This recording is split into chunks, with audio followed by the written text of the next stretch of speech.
Speed news చూద్దాం. AP POLYCET ఫలితాల్లో ఉమ్మడి కర్నూలు జిల్లాలో first rank, state second rank సాధించిన విద్యార్థులను, సంస్థలను రాష్ట్ర మైనారిటీ న్యాయశాఖల మంత్రి ఎన్ఎండి ఫారూక్ అభినందించారు. నంద్యాలలోని తన ఆఫీసులో మాట్లాడుతూ అద్భుత ఫలితాలు సాధించడం గర్వకారణమన్నారు.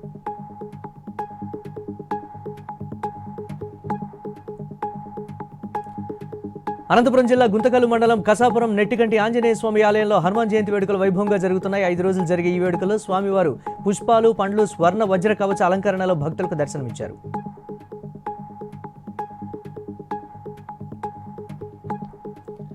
గుంటూరు తూర్పు నియోజకవర్గం 9వ డివిజన్ పరిధిలోని యాదవ్ బజార్ ప్రాంతంలో ఎమ్మెల్యే మహమ్మద్ నజీర్ అధికారులు పర్యటించారు. శానిటేషన్, డ్రైనేజీలను పరిశీలించి ప్రజల సమస్యలు అడిగి తెలుసుకున్నారు. నగరాన్ని క్లీన్ అండ్ గ్రీన్ సిటీగా అభివృద్ధి చేస్తామని చెప్పారు.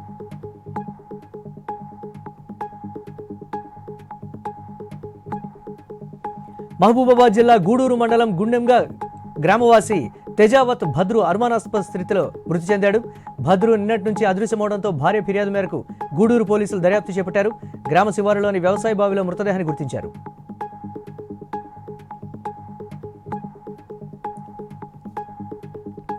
యోగా మన జీవితంలో భాగమని తూర్పుగోదావరి జిల్లా కలెక్టర్ ప్రశాంతి అన్నారు. యోగా నేర్చుకోవాలనుకునే వాళ్లకు శిక్షణ ఇచ్చి సర్టిఫికెట్లను ప్రదానం చేస్తామని చెప్పారు.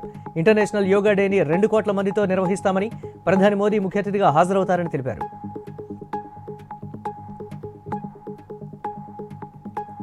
ఎన్టీఆర్ జిల్లా గుంటుపల్లిలో టీడీపీ మినీ మహానాడు ఘనంగా ప్రారంభమైంది. విజయవాడ ఎంపీ కేశినేని చిన్ని, ఎమ్మెల్సీ ఆలపాటి రాజేంద్ర ప్రసాద్, మైలవరం ఎమ్మెల్యే వసంత కృష్ణ ప్రసాద్, గద్దె రామ్మోహన్ రావు, పార్టీ జిల్లా అధ్యక్షుడు నెట్టెం రఘురాం తదితరులు పాల్గొన్నారు.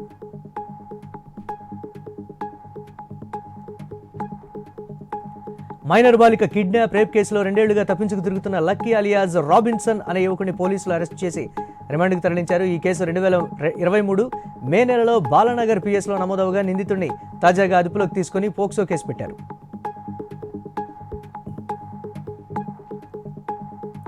సీఎం రేవంత్ రెడ్డి తనను రక్షించాలని ఎల్బీ నగర్లోని ఆరెంజ్ హాస్పిటల్ భాగస్వామి డాక్టర్ నరేష్ వాపోయారు. కార్తీక్ అనే వ్యక్తి తన చేత 9 కోట్ల రూపాయలు పెట్టుబడి పెట్టించి నిలువునా ముంచాడని కన్నీళ్లు పెట్టుకున్నారు. హాస్పిటల్ను తనకు కాకుండా చేసేందుకు కార్తీక్ ప్రయత్నిస్తున్నాడని ఆరోపించారు.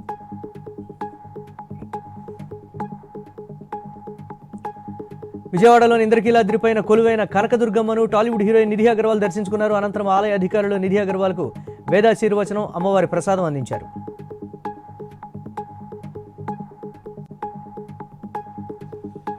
బూటకపు ఎన్కౌంటర్లను తక్షణమే ఆపాలని వామపక్ష పార్టీల నాయకులు డిమాండ్ చేశారు. బీజాపూర్, కాంకేర్ అడవుల్లో మావోయిస్టులను బూటకపు ఎన్కౌంటర్ చేయడాన్ని నిరసిస్తూ మంచిర్యాల బస్టాండ్ వద్ద నల్ల బ్యాడ్జీలతో నిరసన వ్యక్తం చేశారు. కేంద్ర ప్రభుత్వ విధానాలకు వ్యతిరేకంగా నినాదాలు చేశారు.